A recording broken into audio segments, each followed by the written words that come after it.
ser um astra, esse aqui na porta para mim, né? Então você vai ficar passando fora. A menos que você queira fazer. Mas isso não conta, pelo amor de Deus. Vamos lá, oração.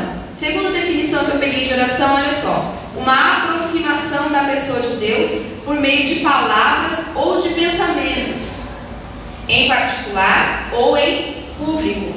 Inclui confissão, adoração, comunhão, gratidão, petição pessoal, intercessão pelos outros e várias outras coisas.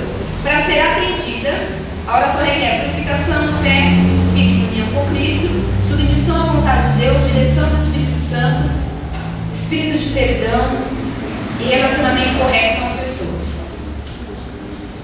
Eu poderia definir oração simplesmente como falar com Deus, pensamento, com palavras. Mas por que eu preferi essa definição? Porque através dela eu vou extraindo algumas coisas das quais a gente pode falar. Por exemplo, inclui a confissão. A palavra de Deus, se eu não confessar os meus pecados, a única coisa que pode me separar da presença de Deus são os meus pecados. Nem ele, se eu os confessar. Então, a primeira coisa para que eu esteja conversando com Deus, na presença de Deus, nós estamos o tempo todo. Que Deus não sai e depois volta, como aconteceu no Antigo Testamento. Mas o que acontece? Eu preciso confessar os meus pecados para que Deus me perdoe. Certo? Então diz assim em Salmo 51:1, falando de oração de confissão: compadece-te de mim, ó Deus, segundo a tua benignidade e segundo a multidão das tuas misericórdias, apaga as minhas transgressões. E assim continua: lava-me completamente da iniquidade, purifica-me do meu pecado. Está aí confessando quem ele é.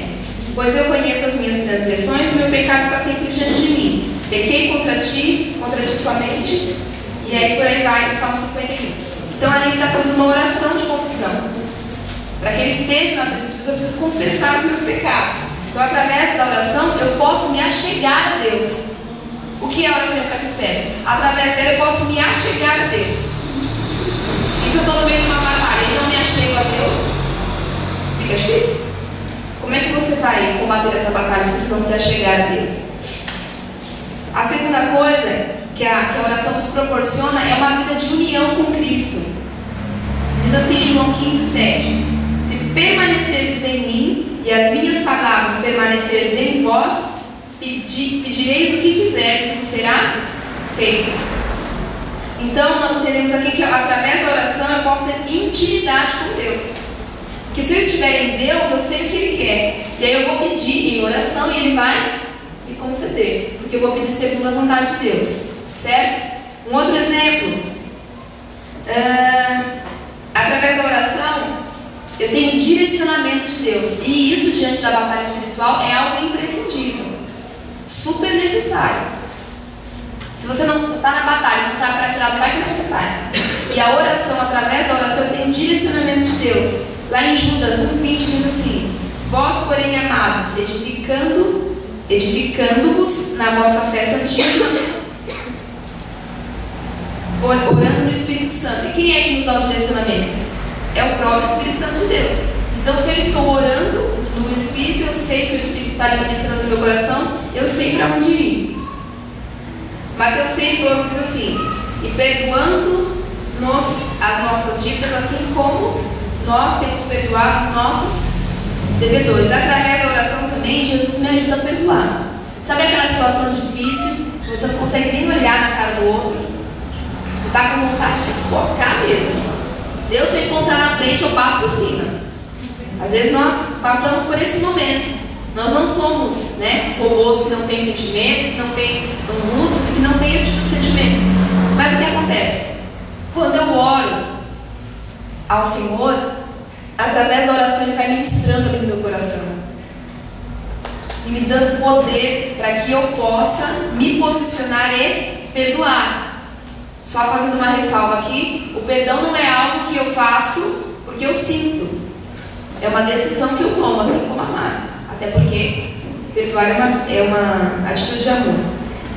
E para terminar aqui, a oração também me faz ter um relacionamento correto com as pessoas. Olha o que diz em 1 Pedro 3:7.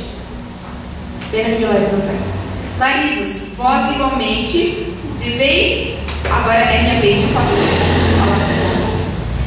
maridos, vós igualmente vivei a vida comum do lar, com discernimento e tendo consideração para com a vossa mulher, como parte mais frágil, tratai-a com dignidade, porque sois juntamente herdeiros da mesma graça de vida.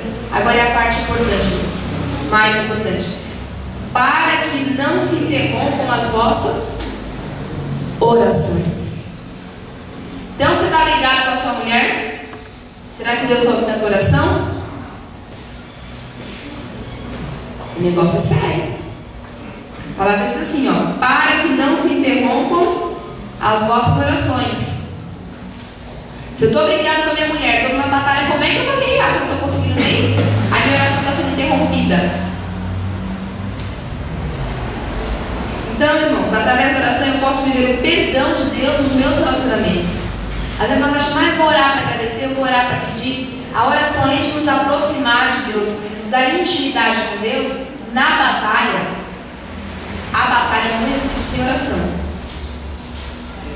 E aí entra a questão que passou por eu esses dias, na quarta-feira. Às vezes você está tão oprimido e tão deprimido ao mesmo tempo que você não consegue orar. Aí é o momento de convocar as pessoas que estão ao seu redor para intercederem por você. Vamos lá, então nós já entendemos o que é jejum, existe um propósito e o que é oração. Mas aí eu vou olhar lá para a vida de um homem chamado Daniel. Eu gostaria de pedir para que você abrisse o livro de Daniel, no capítulo 9.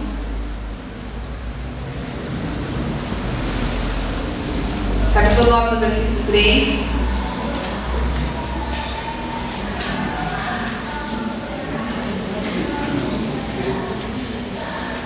Em seguida, já no capítulo 10.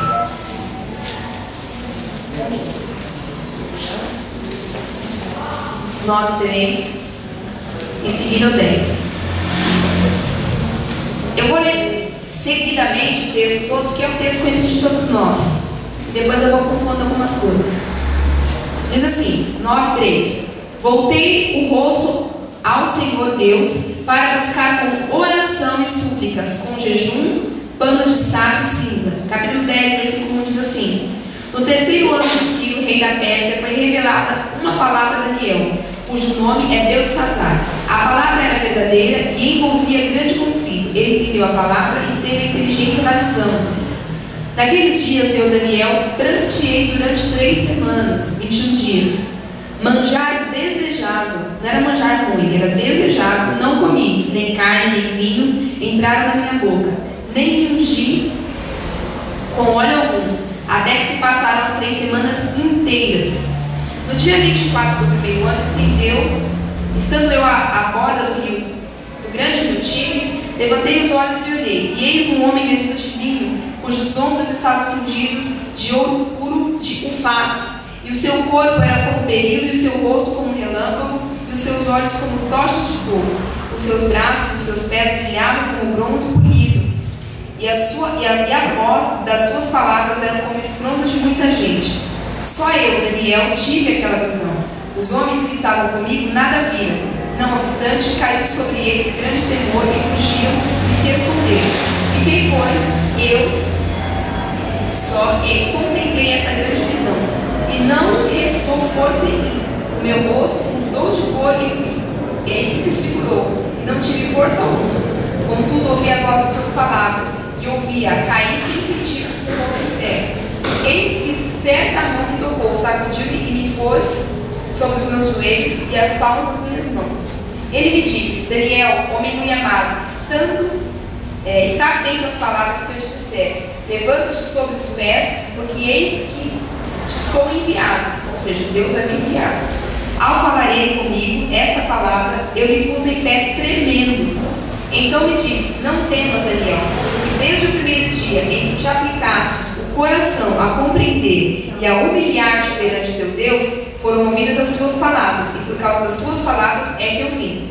Mas o príncipe do reino da Pérsia me resistiu por 21 dias.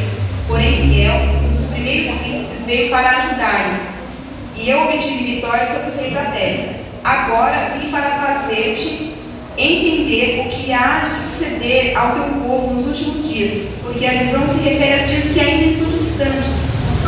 Ao falar comigo nessas palavras, dirigi o olhar para a terra e calei.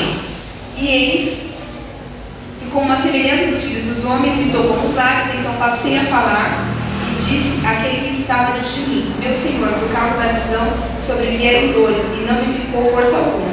Como, pois, pode meu servo do meu Senhor falar com o meu Senhor?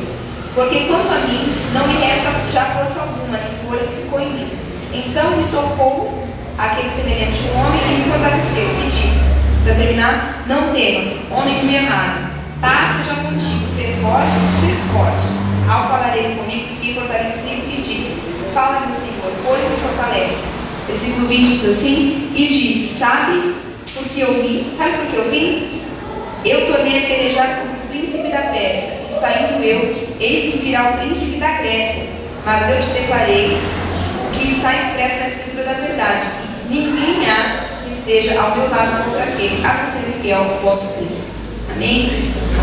Então, esse texto já conhecido de todos nós, o texto de Daniel, eu separei aqui 6 coisas das quais eu vou falar rapidamente, de 6 posturas que Daniel tomou, de 6 maneiras que na batalha são imprescindíveis. Nós ouvimos assim, o que nós ouvimos de segunda-feira até agora já seria o suficiente. Mas se nós não colocarmos algumas coisas em prática, é a mesma coisa que nós temos vindo aqui, indo para casa, e no meio da batalha nós vamos cair de novo. Porque quando acaba uma batalha, vem outra em seguida. E nós precisamos vigiar e estar atentos.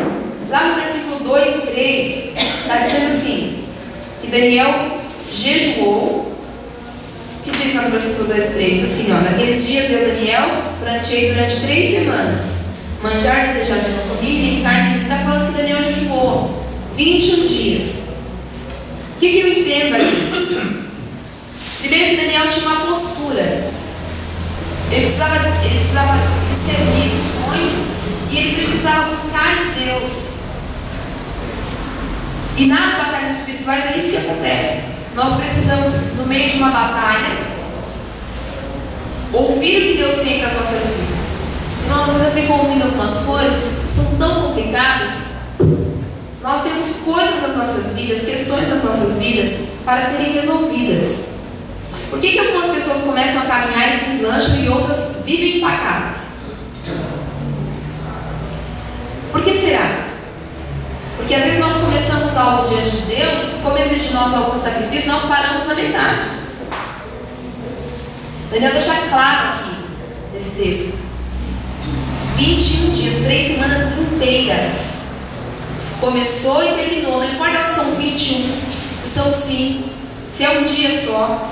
Nós temos a mania de começar as coisas e não terminarmos. Nós entramos na batalha com o pé e o outro já fora querendo sair, com medo de pagar o preço.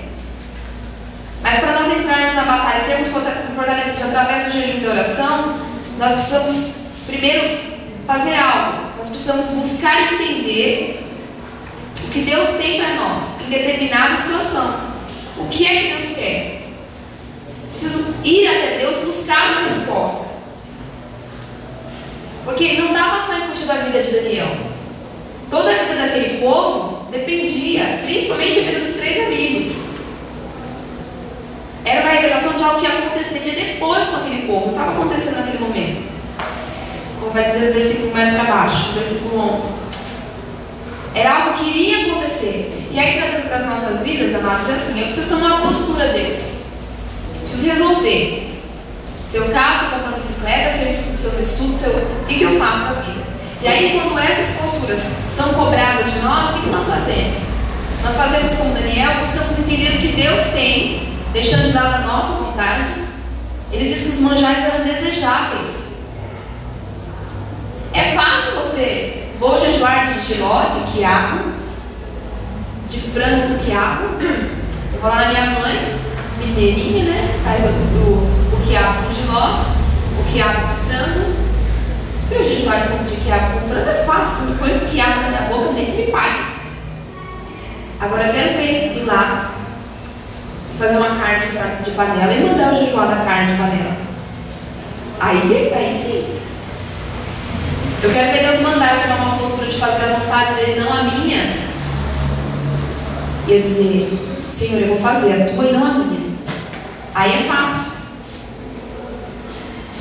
fazer a minha e não a de Deus. Então, nesse momento, eu entendo quando Daniel começa esse texto, vai até o fim, ele busca, ele não para de buscar Deus enquanto ele não entende o que Deus tem para ele. Porque ele entende que a vontade de Deus,